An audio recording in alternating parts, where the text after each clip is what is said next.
Bismillahirrahmanirrahim. Assalamualaikum warahmatullahi wabarakatuh. Alhamdulillah wa syukurillah, wassalatu wassalamu ala rasulillah wa ala alihi wa ashabihi wa mawala wa ba'd. Hadirin hadirat sidang jamaah subuh yang insyaallah senantiasa dirahmati, diberkahi, dicintai dan diridhoi oleh Allah Subhanahu wa taala. Segala puji bagi Allah Tuhan semesta alam, salawat dan salam senantiasa tercurah kepada junjungan kita baginda Nabi Allah Muhammad sallallahu alaihi wasallam. Allahumma shalli wa sallim wa barik alaihi wa ala. Hadirin dimuliakan oleh Allah, pekan ini kita melanjutkan pengajian kita. Kalau pada pertemuan sebelumnya kita sudah membahas tentang bagaimana puasa, fikih puasa itu, insya Allah kita akan membahas pada pekan ini tentang sholat sunnah yang dilakukan setelah bulan puasa, yaitu sholat Idul Fitri, dan juga akan kita bahas tentang sholat Idul Adha. Kalau ada waktu nanti kita juga akan membahas tentang bagaimana hukum-hukum di dalam sholat tahajud. Sebelumnya kami memohon maaf karena tadi di perjalanan baru kami ingat bahwa kitabnya ketinggalan, tetapi dalam bentuk aplikasi juga ada di HP Kitab Fathul Qorib. Jadi itu juga nanti bisa kita buka di rumah, kita pelajari Kitab Fathul Qorib, bisa kita download di Play Store. Faslun wa sholatul idaini ay al-fitri wal adha sunnatun muakkadatun. Pembahasan kita tentang sholat Idul Fitri dan sholat Idul Adha. Di dalam Kitab Fathul Qorib disebutkan bahwa sholat Idul Fitri dan sholat Idul Adha itu adalah sunnah muakkadah. Sunnah muakkadah adalah satu sunnah yang sangat dianjurkan oleh Rasulullah SAW, yang bagi seseorang yang mencintai beliau maka akan selalu melaksanakan sunnah muakkadah. Akan dalam berbagai riwayat, sesuatu yang hukumnya sunnah muakkadah itu tidak pernah ditinggalkan oleh Rasulullah SAW. Seperti misalnya kalau kita membahas tentang bagaimana hukum sholat berjamaah, itu dalam fikih Syafi'i disebut sunnah muakkadah. Artinya sunnah yang sangat dianjurkan oleh Rasulullah SAW, yang di dalam hidup beliau tidak pernah meninggalkan sholat berjamaah. Bahkan ketika beliau sudah tidak mampu berdiri, beliau dibawa oleh sahabat untuk bisa ikut melaksanakan sholat berjamaah yang waktu itu diimami oleh salah seorang sahabat beliau, Sayyidina Abu Bakar As-Siddiq radhiyallahu ta'ala. Nah, salah satu sholat sunnah yang hukumnya juga disebut sebagai sholat sunnah muakkadah yaitu sholat Idul Fitri dan sholat Idul Adha. Sholat Idul Fitri dilaksanakan setiap tanggal 1 Syawal setiap tahunnya, yaitu pada saat selesai kita melaksanakan ibadah puasa selama 1 bulan. Dalam perhitungan Qamariyah, jadi ada perhitungan Syamsiyah, ada orang menghitung hari dengan menggunakan metode Syamsiyah, perhitungan matahari.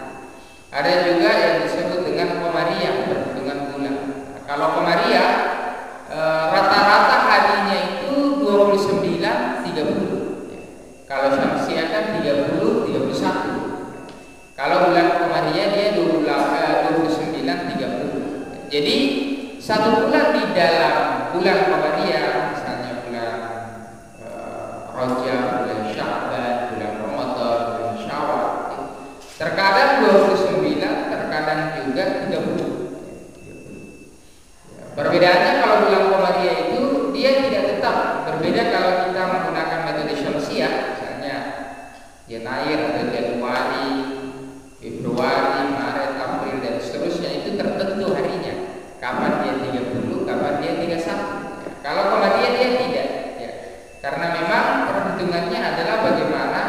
melihat bulan. Jadi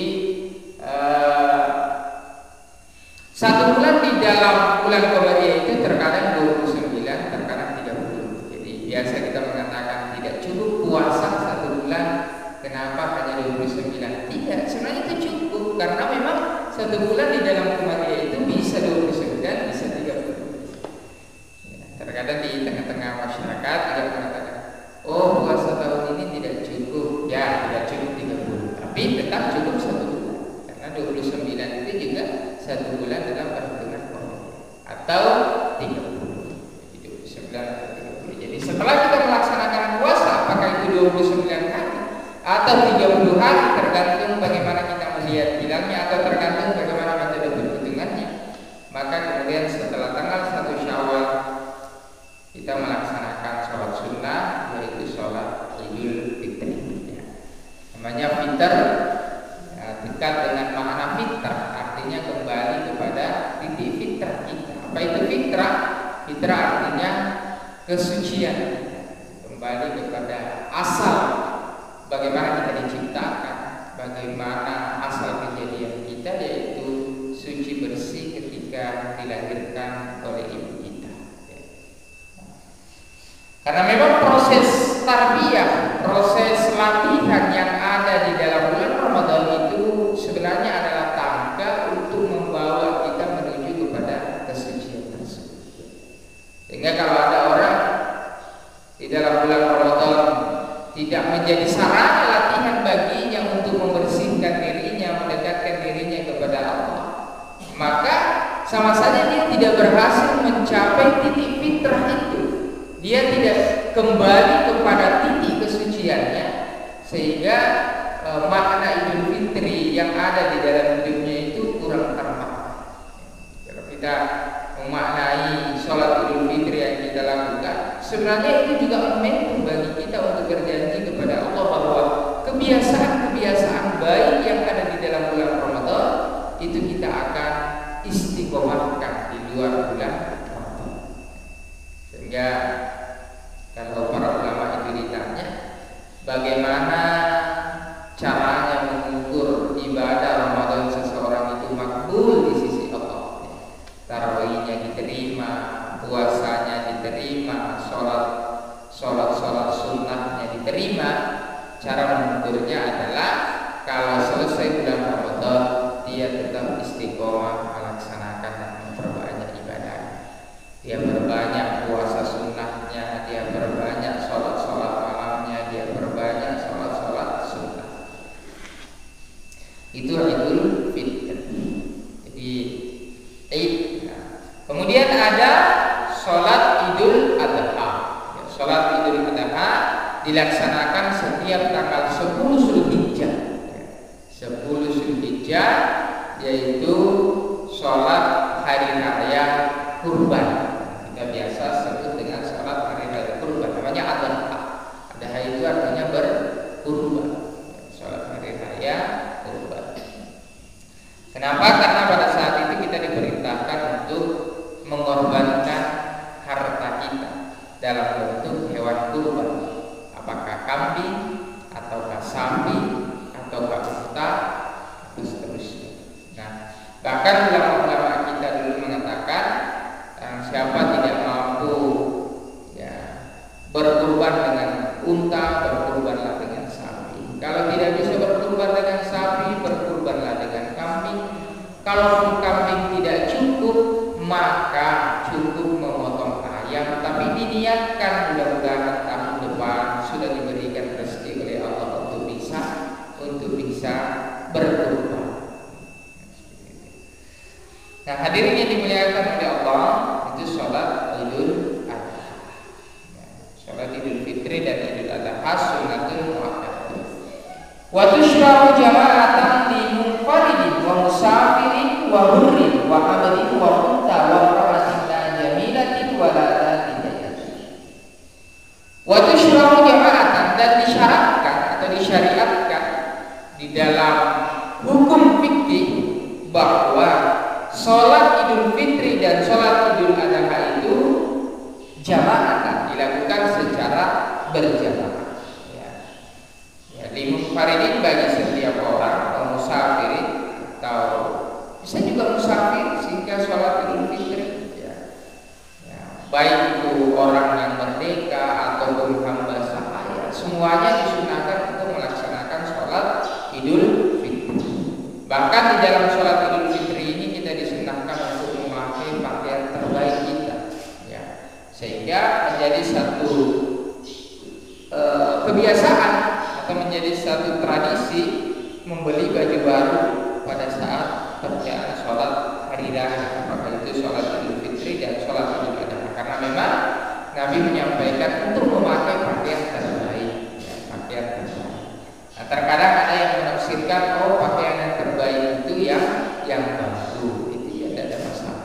Atau kalau kita tidak mampu membeli pakaian baru, pakaian yang paling bagus yang ada di lemari kita, pakaian yang paling bagus yang kita miliki. Dan sangat sebenarnya disunahkan untuk memakai pakaian-pakaian yang bernuansa putih. Kenapa? Nah, itu sebagai salah satu iktibar. Mudah-mudahan kita bisa kembali suci. Walaupun yang dijelaskan di dalam kitab fikih itu adalah pakaian-pakaian terbaik, pakaian-pakaian yang paling baik yang kita miliki dan dilakukan secara berjamaah. Amal ajusu wa tahdurul ida fi thiyabi baitiha bila tibi.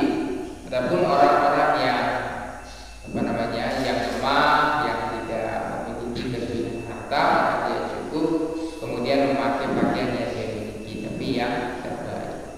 Dan orang-orang yang orang-orang yang tidak mampu menghadiri sholat Idul Fitri, maka dia bisa saja tidak menghadirinya, cukup di rumahnya memperbanyak takbir. Allahu Akbar, Allahu Akbar, Allahu Akbar, Allahu Akbar, Allahu Akbar. Kemudian wahya ay sholatul Idi rakatani yuhrimu bihima bi niyatil Idul Fitri awil Idul Adha wa ya'ti bi du'a'il iftitah. Salat Idul Fitri itu dilaksanakan, salat Idul Fitri atau salat Idul Adha, salat hari raya itu dilaksanakan rakatani sebanyak 2 rakaat yuhrimu bihima yang dimulai dengan takbiratul ihram yang bersamaan dengan niat. Ini sudah sering kita bahas bahwa di dalam sholat, kapan kita melaksanakan niat di dalam sholat adalah saat kita takbiratul ihram, Allahu Akbar. Pada saat kita menyebutkan Allahu Akbar, maka disitulah keluar niat kita, niat sholat Idul Fitri, niat sholat Idul Adha, niat sholat sholat 5 waktu itu pada saat takbiratul ihram. Bagaimana dengan usolli yang kita baca, Ustaz? Usolli yang kita baca ini sebenarnya belum niatnya. Itu hanya lafaz yang memfokuskan atau mengkhusyukkan pikiran-pikiran kita agar tidak kemana-mana. Karena ada orang itu sholat takbiratul ihram, pikirannya kemana-mana. Ada orang yang ingat masakannya di rumah, ingat hutangnya, ingat uangnya. Ada memang orang itu ya kalau mau ingat sesuatu dalam sholat ya, karena yang ingat apa-apanya itu dalam sholatnya, dia kemana-mana pikirannya. Tetapi kalau mengingat kepada Allah, dia sudah lupa ya. Ada orang begitu, nanti kan Allahu Akbar langsung ingat perasaan sudah juga dimandikan di rumah ya. Allahu Akbar, tadi 40.000, perasaan ada 50, kenapa tinggal 30.000? Jadi ya cari terus pada sambil sholat dia pikir, oh tadi belikan bensin 10.000, belikan pulsa 5.000, belikan roti 5.000, selesai salam baru naik, 10.000-nya ternyata ada di kantong. Sehingga kemudian para ulama beristihad, para ulama mengeluarkan pendapat bahwa memang disunahkan untuk mengucapkan musolli sebelum kita sholat agar fokus pikirannya tidak kemana-mana.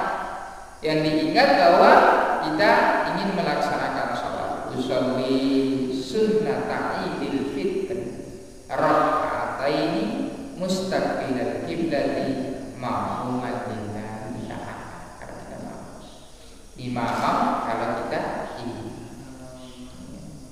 usolli sunnata idil fitri raka'ataini mustaqbilal kiblati ma'muman lillahi ta'ala. Kalau Idul Adha, usolli sunnata idil adha raka'ataini mustaqbilal kiblati ma'muman lillahi ta'ala. Itu lafaz agar kita fokus sehingga nanti pada saat takbiratul ihram niatnya itu enak. Ya. Oh, sudah diucapkan tadi niat. Saya melaksanakan sholat Idul Fitri 2 rakaat makmum karena Allah SWT. Nah, bahasa niat, bahasa hati itu kan bukan bahasa Indonesia, bukan bahasa Arab, tapi bahasa hati. Kalau sudah terbesit di dalam hati kita dengan perasaan kita, itu sudah diketahui oleh Allah. Seperti itu, sehingga kemudian tidak perlu Allah berusaha dikatakan, tidak perlu, karena niatnya tempatnya adalah di hati. Nah, kemudian setelah takbiratul ihram bersamaan dengan niat, baru kemudian apa namanya ini wayati riwayat kita. Baru kita membaca doa iftitah. Allahu akbar kabira walhamdulillahi katsiran wa subhanallahi bukratan wa asila inni wajjahtu wajhiya lilladzi fatara as-samawati wal ardh dan seterusnya. Ada yang baca Allahumma bayyid baini wa baina khataaya. Itu tidak ada masalah. Namanya juga doa iftitah. Kita mau pakai yang mana? Namanya doa, apalagi doa iftitah ini salah satu sunnah di dalam sholat. Nah, kemudian setelah melaksanakan atau membaca doa iftitah, wa yukabbiru fi raka'atil ula sab'an siwa takbiratul ihram, dan bertakbir sebanyak 7 kali di dalam rakaat pertama siwa takbiratul ihrami, di luar takbiratul ihram. Jadi takbiratul ihram itu tidak dihitung yang 7. Jadi kalau kita hitung dengan takbiratul ihram berarti semuanya ada 8. Jadi takbiratul ihram niat, baru baca doa iftitah, baru setelah itu takbir. Ya, di antara setiap takbir disunnahkan, diwajibkan, disunnahkan membaca subhanallahi walhamdulillahi wa la ilaha illallah wallahu akbar. Jadi 7 kali pada rakaat pertama di luar takbiratul ihram. Ini terkadang ada orang yang menghitung takbiratul ihramnya. Ya, dalam hukum fikih itu semua. Maka semuanya ada 8 kalau dihitung dengan takbiratul ihram. Jadi 7 kali pada rakaat pertama siwa takbiratul ihram. Tsumma yata'awwadu wa yaqra'ul Fatihata wa yaqra'u ba'daha surat al-Jahra. Kemudian setelah itu selesai 7 kali takbir pada rakaat pertama, baru kemudian membaca ta'awudz di dalam hati. Ya, a'udzubillahi minasyaitonir rajim. Baru setelah itu mulai membaca Al-Fatihah. Karena kita bahas ini Al-Fatihah, sekali lagi kami sampaikan itu bahwa bacaan Al-Fatihah makmum di dalam sholat berjamaah yang paling bagus adalah setelah imam selesai membaca Al-Fatihah. Jadi bukan cepat-cepatan sama imam baca Al-Fatihah. Oh, saya bagus sekali nih kepala surahku, sehingga sambung bacaannya imam. Ya, itu sama saja artinya melombai perbuatan imam, dan melombai perbuatan imam di dalam sholat berjamaah itu tidak, termasuk mendahulunya membaca surah Al-Fatihah jahran yang kedengaran. Itu. Nah, kapan bagusnya kita sebagai makmum membaca surah Al-Fatihah? Setelah imam selesai membaca surah Al-Fatihah. Apa maknanya? Apa tujuannya? Agar supaya apabila imam salah atau keliru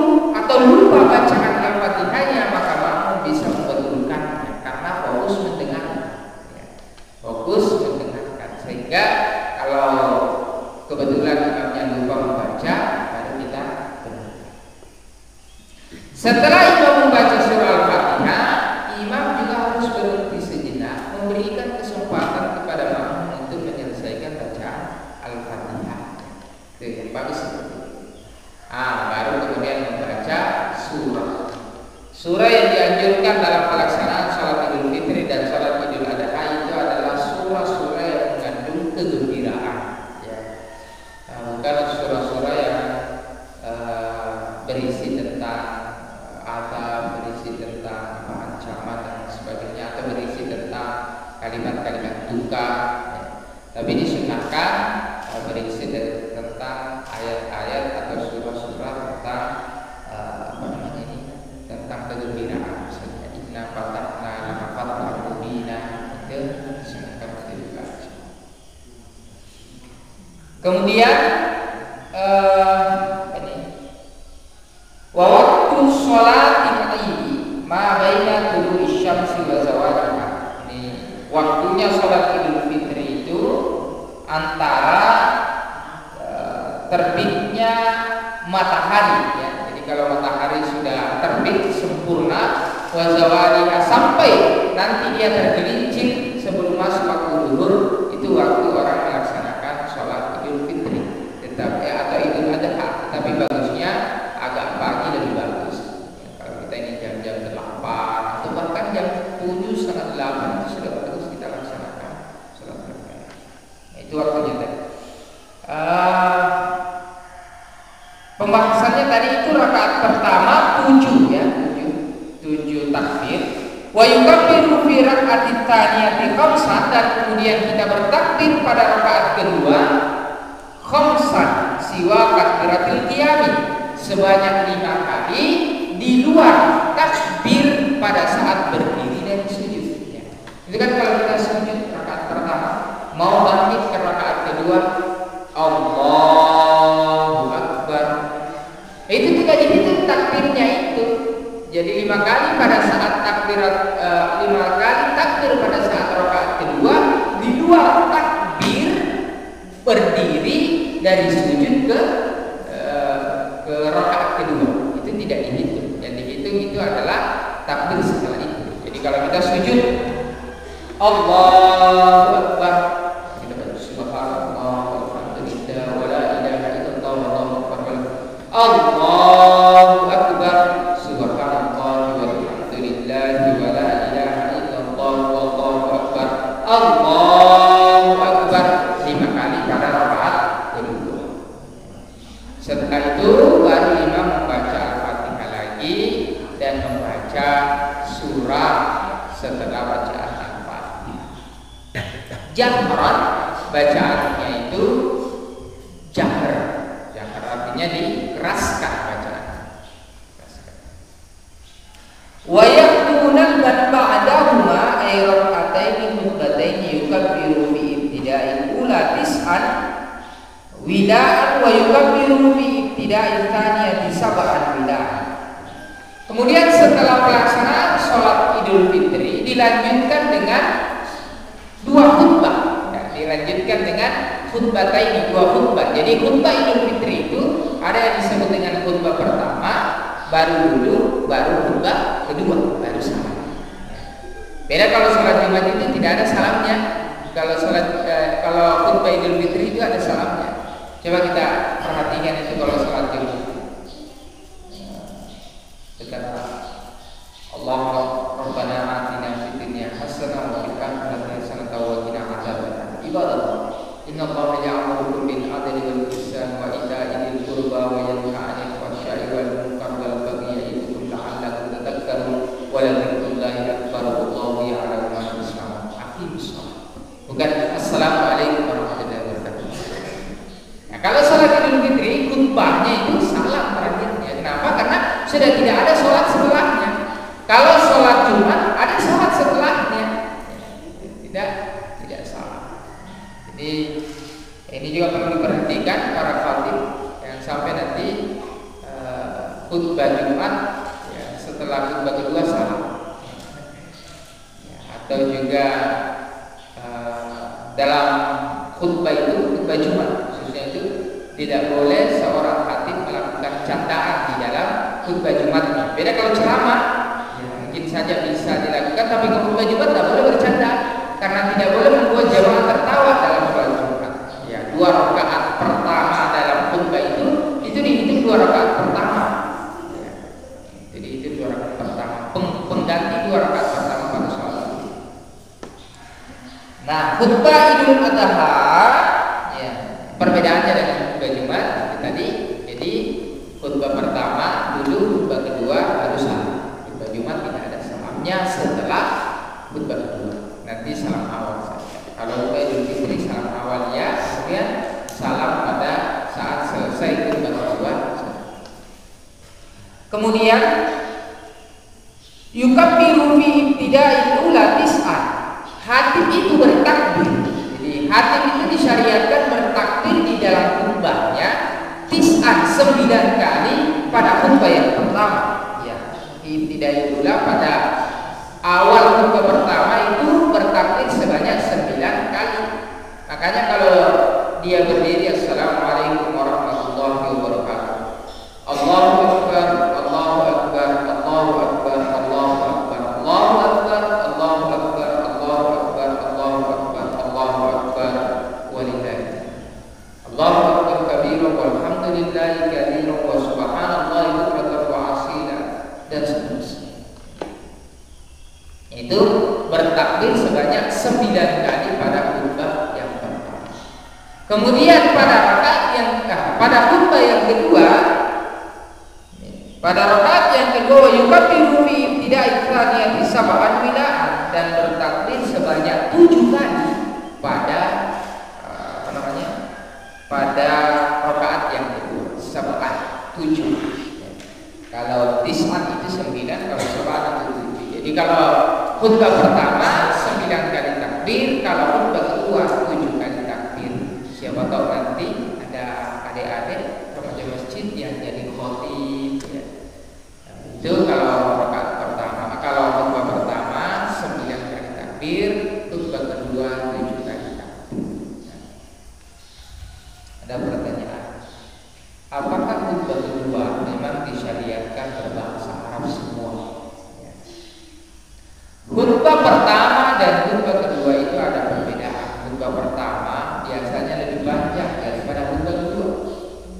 Ya. Karena lebih panjang, akhirnya khutbah pertama diisi dengan sesuatu yang bisa dipahami oleh jamaah, ya, dengan cara berbahasa setempat. Ya. Karena kalau berbahasa Arab semua kan tidak paham mereka nanti. Khutbah kedua, apakah boleh bahasa Indonesia? Tidak ada masalah sebenarnya. Cuma karena ringkas, jadi kebanyakan ya tidak membahasa Indonesia. Jadi hanya dibuat dalam bentuk bahasa Arab, pesan-pesan takwanya dalam bentuk mukadimahnya berbahasa Arab, pesan takwanya berbahasa Arab, kemudian doa. Apakah boleh diselipkan bahasa Indonesia beberapa kalimat dalam khutbah kedua?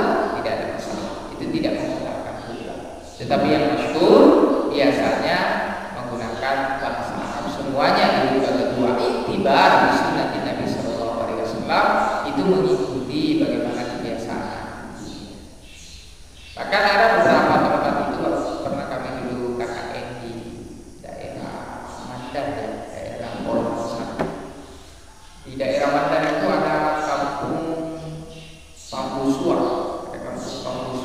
ya, desa Salang Suli. Itu khutbahnya bahasa Arab. Ya. Khutbah pertama, khutbah kedua bahasa Arab semua. Ya. Boleh begitu Ustaz? Boleh, tidak ada masalah. Ya. Tidak ada masalah. Ya. Karena itu kebiasaan. Tidak ada satu desa itu. Tapi dusun-dusun sebelahnya tidak seperti itu, hanya dusun-dusun. Kemudian selanjutnya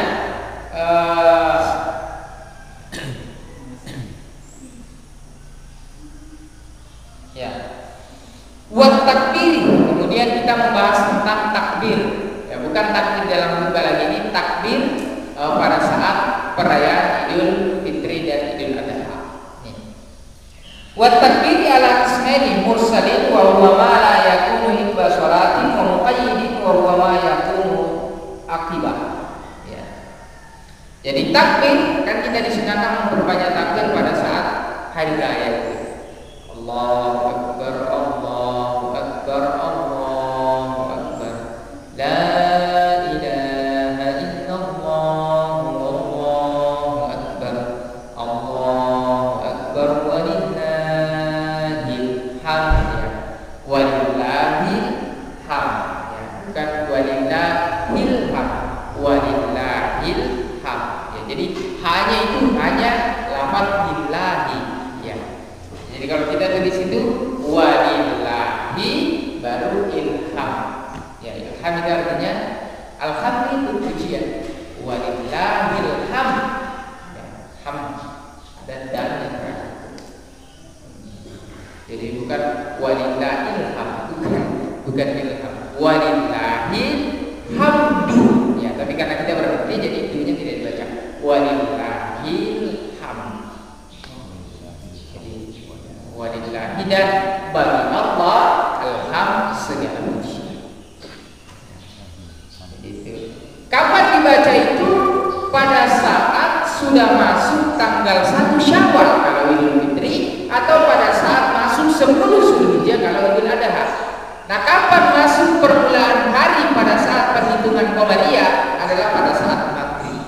Jadi tanggal 1 Syawal itu adalah pada saat maghribnya. Ya, maghrib itu sudah mulai 1 Syawal. Makanya orang itu tarwih ya pada saat 1 Ramadan, ya tarwih dulu malamnya, baru besoknya puasa. Gitu kalau perhitungannya. Karena perhitungan Qamariyah itu bukan dimulai pada maghrib. Ya. Jadi maghrib pada saat hari raya Idul Fitri, misalnya hari raya Idul Fitrinya hari Rabu, maka kita pada malam Rabu itu sudah disunahkan untuk bertakbir sebanyak-banyaknya, dimulai pada saat maghrib. Hari Selasa itu maghribnya pada malam Rabu itu sudah mulai masuk tanggal 1 Syawal. Misalnya kalau hari Rabu orang Lebaran atau hari raya.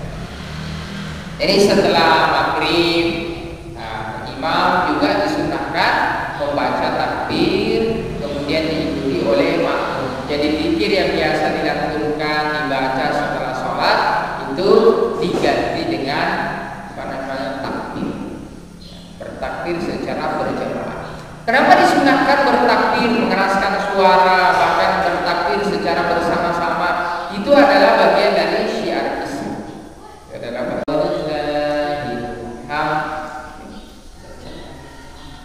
pada saat Idul Fitri, setelah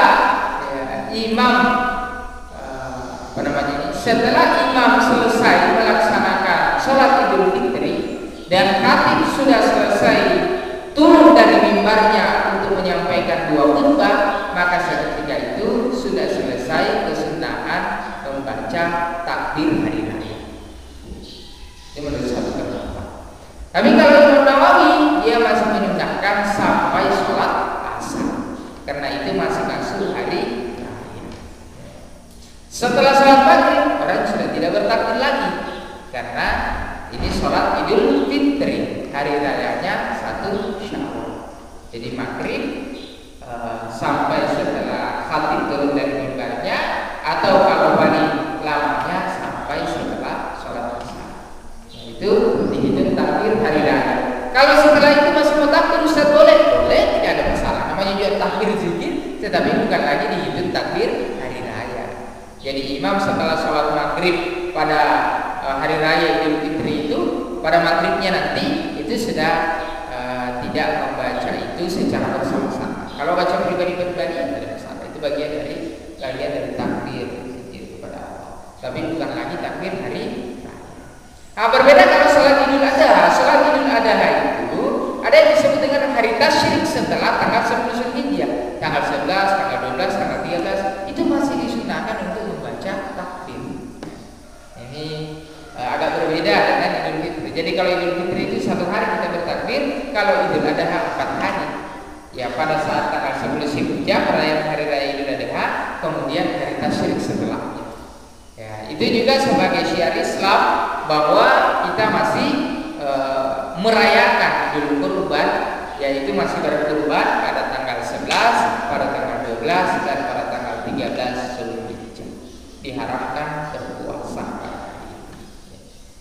Allahu Akbar, Allahu Akbar, la ilaha illallah, Allahu Akbar, Allahu Akbar walillahil hamd, Allahu Akbar kabiran walhamdulillahi katsiran wa subhanallahi bukratan wa asila, la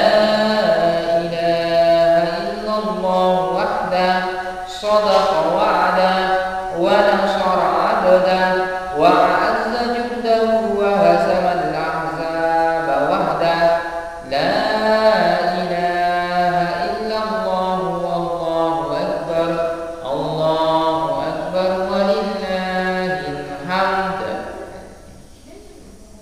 Jadi silahkan. Ada juga yang panjang, misalnya wa nasara abdah wa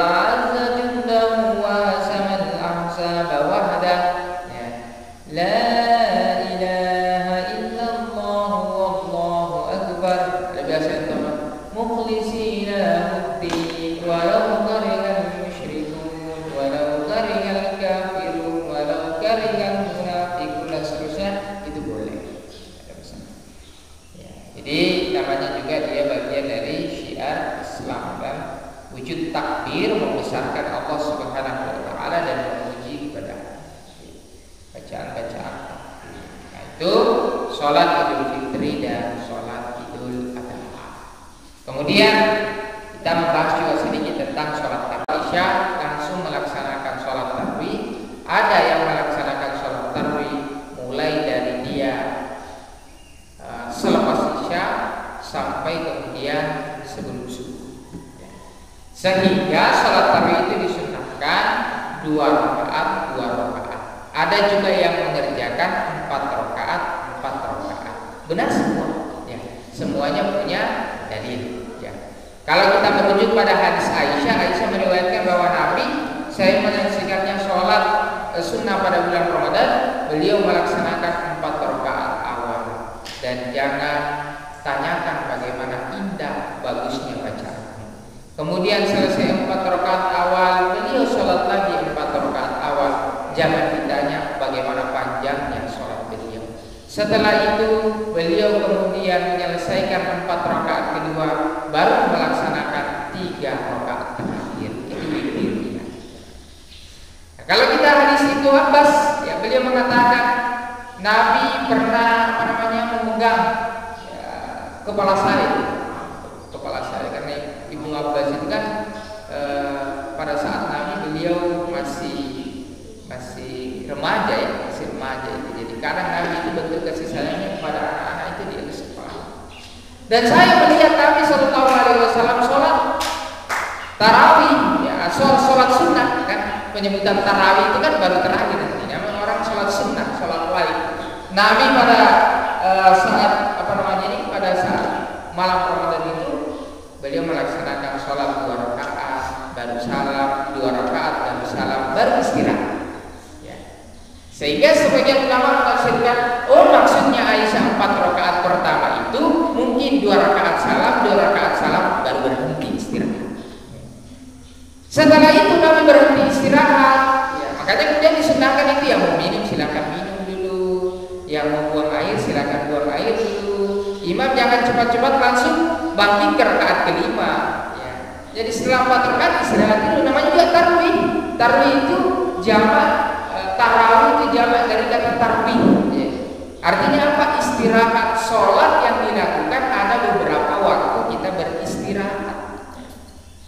Makanya biasa ada air minum, yang mau minum dulu, atau yang mau makan kurma dulu, baru kemudian minum air, baru bangkit lagi untuk mengambil 4 rakaat. Jadi 2 rakaat Nabi melaksanakan sholat baru salam, baru lanjut lagi 2 rakaat baru salam, baru istirahat. Setelah itu Nabi 2 rakaat lagi baru salam, setelah itu 2 rakaat lagi baru salam, baru witir 3 rakaat. Nah, kalau kita merujuk dari hadis Abdullah. Tetapi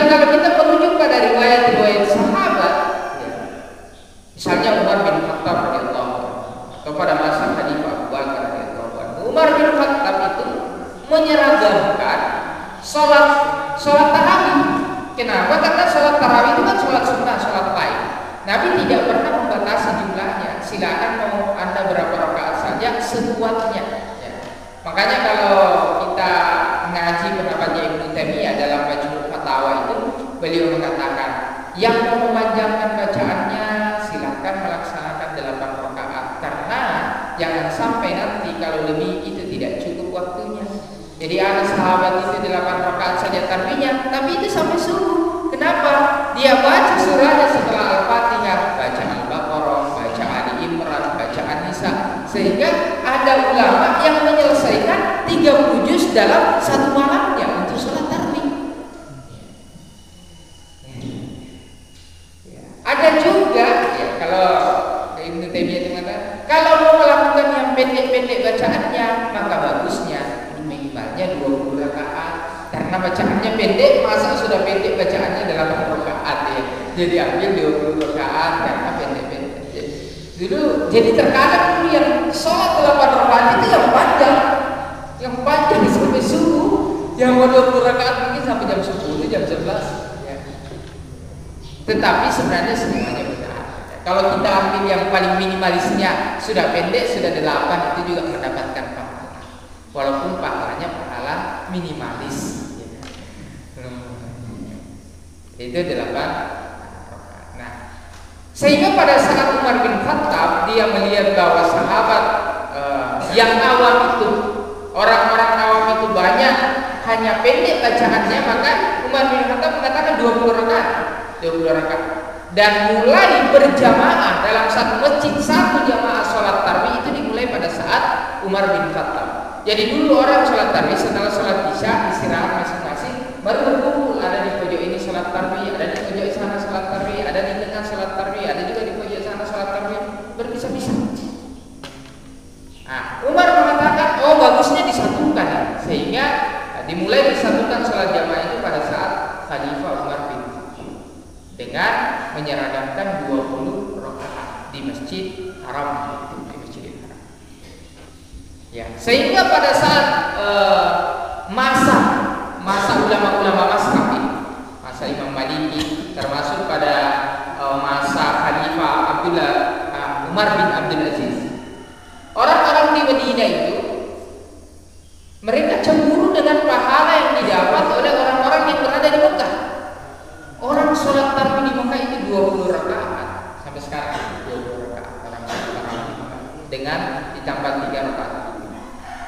Tetapi di Mekah itu kan lipat gandanya pahalanya orang yang sholat di Masjidil Haram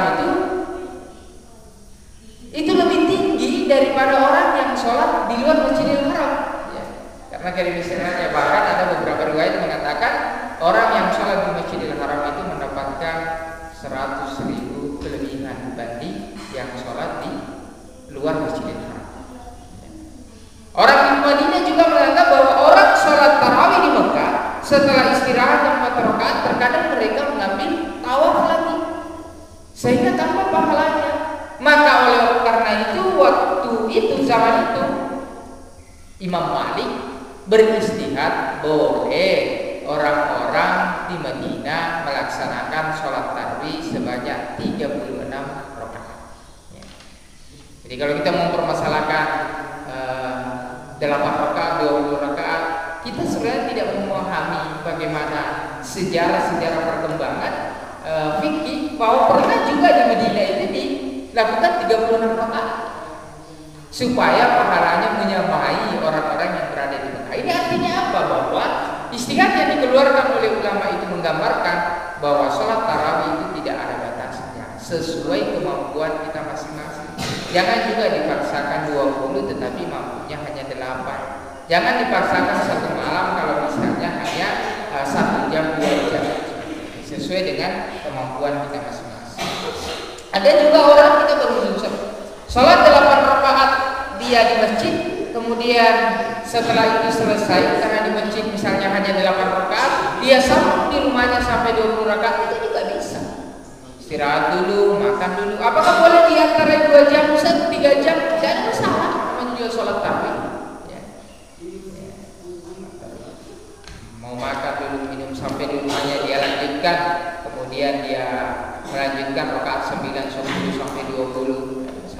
Bahkan ada beberapa riwayat ada orang sholat itu sampai 41 rakaat dengan witirnya sholat tarawih. Jadi itu jumlah rakaat sholat tarawih. Tidak ada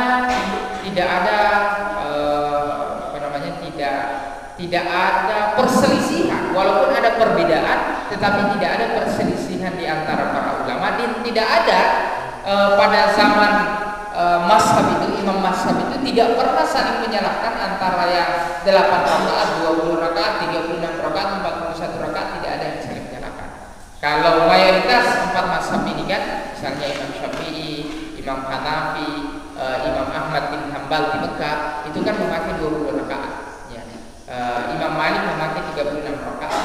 Ada kemudian yang datang setelahnya ingin melaksanakan 8 rakaat, itu juga tidak dipermasalahkan.